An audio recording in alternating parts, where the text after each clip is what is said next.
The air was thick with the smell of exhaust and cheap vanilla perfume, a toxic combination that hit me the moment I opened my front door at 6 a.m., coffee mug still steaming in my hand, only to find my driveway blocked by a pristine white Mercedes and a woman who looked like she was about to detonate.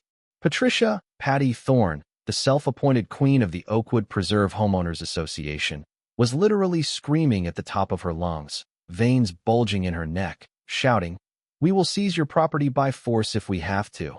And honestly, in that moment, staring at this woman who had made the last 18 months of my life a living hell, I didn't feel fear, I didn't feel anger, I just felt a strange, cold satisfaction, because what Patty didn't know, what she couldn't possibly understand as she stood there threatening to take my home, was that I had found the smoking gun the night before, a single document that was about to turn her suburban kingdom into ash.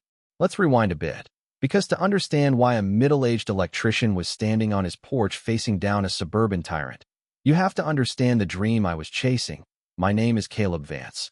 I've spent 20 years crawling through attics and wiring commercial breaker panels, and after a divorce that left me feeling like I was living in a shoebox, I wanted out.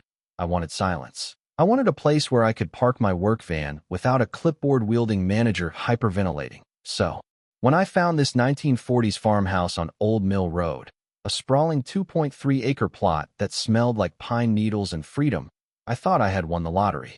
The selling point, the absolute crown jewel of this property, was a line on the county map that showed my land sitting exactly 50 feet outside the jurisdiction of the Oakwood Preserve HOA. I had done the legwork. I had called the county clerk twice. I had triple-checked the zoning maps, confirming that I was an island of independence right next to their sea of rules. But I learned the hard way that for people like Patty, boundaries are just suggestions. It started on move-in day, under the sweltering September sun, when Patty rolled up in her luxury SUV, stepping out with a smile that didn't reach her eyes and a welcome basket that felt heavy with expectation, handing me a stack of bylaws thick enough to stop a bullet, telling me that the previous owner, sweet old Mrs. Jenkins, had informally agreed to follow their community standards for the sake of harmony. She started listing demands before I'd even unpacked my toaster, telling me my vegetable garden was an aesthetic violation, that my house needed to be painted Revere pewter to match the neighborhood palette, and that my work van needed to be invisible during daylight hours. And when I politely pointed toward the property line, explaining that I wasn't in her club, her face changed, the mask slipping just enough to reveal the predator underneath, and she mentioned Mrs. Jenkins in a way that made the hair on my arms stand up, a vague threat about how creative solutions were used to ensure compliance. That night, I called Mrs. Jenkins' daughter, Sarah, up in Seattle, and the fear in her voice when I mentioned Patty's name was visceral. She told me that the HOA had tortured her mother in her final years with fake fines and intimidation, hinting that Patty was obsessed with expanding the HOA's territory to fix some mysterious financial problem, which was the first loose thread in a sweater I was about to unravel.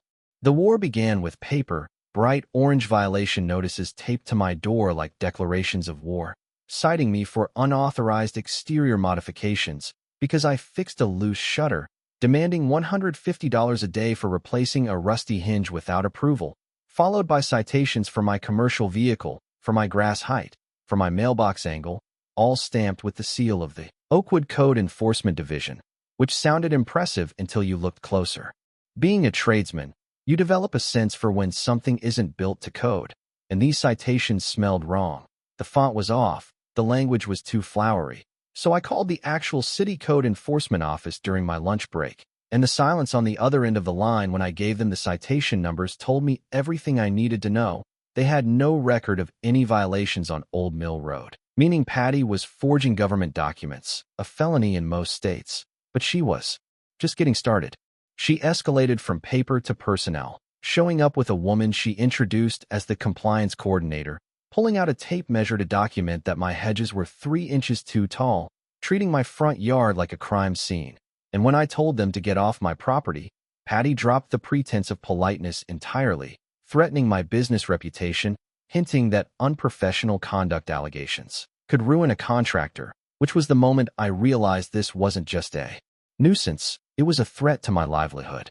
I started documenting everything, turning my dining room table into a command center, recording every interaction, every drive-by surveillance session where Patty would creep by in her car, taking photos like a private investigator. And I connected with my neighbor down the street, Gus Miller, a retired guy who told me over beers that Patty had been terrorizing the neighborhood for years, ever since they built the extravagant community center, acting like a desperate woman trying to squeeze water from a stone. Then came the surveyor, a nervous, sweaty guy named Gary who looked like he bought his equipment at a garage sale, wandering around my property for 20 minutes before declaring that the county maps were wrong, that my property line actually sat 15 feet closer to the road, meaning my garden shed and part of my driveway were now technically on HOA land, demanding I pay him $800 for his service and sign an easement agreement immediately. I asked Gary for his license number, and the color drained from his face faster than a sink with a broken pipe. He packed up his gear and vanished, but Patty was relentless. She brought him back a week later with a full crew, putting on a theatrical performance of measuring and flagging, planting orange stakes deep in my lawn, claiming they had corrected historical errors dating back to the Reagan administration, and presenting me with a folder of fabricated topographic data that looked professional enough to fool anyone who didn't know better. But I wasn't anyone. I was a man who dealt with blueprints for a living. So I hired Maria Stone, a legitimate surveyor with equipment worth more than Patty's car, and watching her team work was like watching a symphony of precision. They spent 2 days cross-referencing deeds and satellite data, and not only did they confirm my boundaries were exactly where I thought they were, Maria found something delicious. The HOA's grand entrance sign, the symbol of their prestige, was illegally sitting 3 feet over the line onto public easement. When Patty saw Maria's crew, she stormed over like a general demanding surrender, but Maria shut her down with the cool professionalism of an expert, telling her that Gary's survey wouldn't hold up in a small claims court, let alone a property dispute. And for a moment, just a moment, I saw a genuine panic in Patty's eyes, a flicker of terror that suggested this was about more than just power. It was about survival. That evening, sitting on my porch with Gus, watching the sun go down over the disputed territory, he told me there was an emergency HOA meeting being called, labeling me an external threat to community stability. And I realized that Patty was building a narrative, painting me as the villain to distract her subjects. But she had made a critical error. She assumed I would just roll over and pay the fines to make it go away. She didn't realize she was messing with a guy who fixes short circuits for a living, and I was just starting to trace the wires back to the source of the fire. If I thought exposing the survey fraud would stop her, I was naive, because 3 days after Maria Stone drove the final stake into the ground proving my innocence, Patty decided to weaponize the infrastructure itself, discovering a shared utility easement that ran along our border. A 20-foot strip of grass that had sat peaceful and undisturbed for 50 years until Patty decided my sprinkler system was somehow a threat to national security. I woke up on a Tuesday to find heavy machinery tearing up my lawn, men in hard hats excavating around my water lines, creating a mud pit where my fescue used to be, all because Patty had filed an emergency report claiming my irrigation was compromising the main water supply, a claim that the confused foreman, a guy named Mike, debunked in about 10 minutes, shaking his head as he showed me the complaint form with Patty's distinct, jagged signature at the bottom. But the digging was just the opening salvo, because the following week, the neighborhood was woken up at dawn by sirens, flashing lights painting the walls of my bedroom in chaotic rhythm as fire trucks, police cars, and the gas company descended on Old Mill Road, responding to a frantic call about a massive gas leak on my property, forcing my neighbors out of their homes in their pajamas, clutching their pets in coffee mugs, staring at me like I was a terrorist. It was pure theater, a hazmat crew wandering through my backyard with sensors that picked up absolutely nothing. And when the fire captain finally declared it a false alarm, handing me a bill for the emergency response that I would later have to fight, I realized Patty wasn't just harassing me. She was trying to bankrupt me, utilizing public resources as her own private hit squad. But as I stood there in the chemical smell of the morning, watching the fear in my neighbor's eyes, I knew I had to go on the offensive. I started digging into the finances, acting on a tip from Sarah Jenkins about her mother's suspicions. I went to the county clerk's office, a dusty basement that smelled of old decisions, and pulled the permit records for the Oakwood Community Center, discovering that the $340,000 renovation project had collected only about $100,000 in assessments from the homeowners, leaving a massive mathematical hole that didn't make sense until I found the lawsuit. It was buried in the Civil Court Archives, City of Willow Creek versus Oakwood Preserve HOA. A legal battle over a traffic light that the HOA had fought with the arrogance of a sovereign nation, racking up $847,000 in legal fees and punitive damages after losing spectacularly, a debt that was currently threatening to seize the entire association's assets. And suddenly, everything clicked into place. Patty wasn't a control freak. She was a desperate captain on a sinking ship, trying to annex my property and force 10 other homes into the HOA to generate enough revenue to service the debt before the bank foreclosed on their common areas. I took this bomb to Arthur P. Sterling, a lawyer with a mahogany desk and eyes that had seen every scam in the book, and as he laid out my evidence, the fake citations, the fraudulent survey, the weaponized utility calls, he looked at me and said, "She's committed enough felonies here to keep a prosecutor busy until retirement." And we began to draft a plan, a counterstrike that involved the state attorney general and a local investigative reporter named Elena Ross, who looked at my file like it was a Christmas present. Patty must have sensed the shift in the wind, because she went nuclear, launching a coordinated attack on my livelihood, calling my biggest commercial clients and whispering lies about license suspensions and lawsuits, causing my phone to ring with panicked questions from general contractors. And then she hit me where it really hurt, filing anonymous reports with the state licensing board and the IRS, triggering audits that consumed my days and kept me awake at night, staring at the ceiling, wondering if I had the stamina to survive this.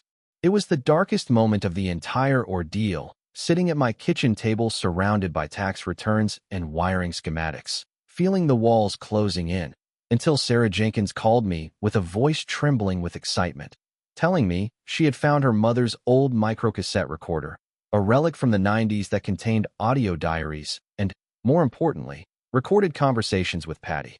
Listening to those tapes was chilling. Hearing Patty's voice, sharp and cruel, admitting to Mrs. Jenkins that she needed to expand the revenue base by any means necessary, explicitly discussing the strategy of using fines to force compliance, a confession caught on magnetic tape that transformed my defense into a prosecution, providing the undeniable proof of intent that Arthur needed to nail the coffin shut. But Patty, in her spiraling madness, couldn't stop. She sent the EPA to my house on a Friday, claiming I was burying hazardous waste, forcing me to watch men in white suits take soil samples next to my tomato plants, a farce that ended with a clean bill of health and a very annoyed federal agent. And that was the breaking point, the moment the spring was wound too tight, because the next morning, amidst the wreckage of her failed schemes, Patty drove to my house for that final, fateful confrontation. Which brings us back to that morning in the driveway, with Patty screaming about seizing my land, her composure fracturing like a windshield hit by a rock, neighbors peering out from behind curtains as Officer Rodriguez, a man who had been to my house so many times for false alarms that we were on a first-name basis, pulled up with his lights flashing, but this time, he wasn't there for me. Watching Patty try to explain her authority to a police officer was like watching a train wreck in slow motion. She was frantic, waving her arms, citing bylaws that didn't exist, while Rodriguez calmly informed her that she was trespassing and that filing false police reports was a crime.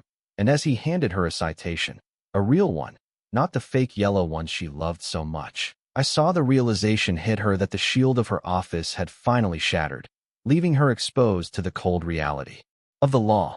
The endgame arrived 5 days later at the annual Oakwood Preserve meeting. The community center packed with 63 homeowners who sensed blood in the water, the air electric with tension as Patty took the stage, dressed in a sharp suit, trying to project strength, trying to bulldoze through the agenda as if the world wasn't burning down around her.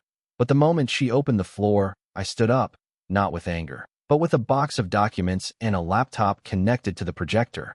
"I think we need to talk about the $847,000 debt," I said, and the silence that followed was heavy enough to crush a man, as I projected the court judgments, the foreclosure notices, and the financial audits onto the screen behind her, stripping away the lies to reveal that their monthly dues weren't paying for flowers and security.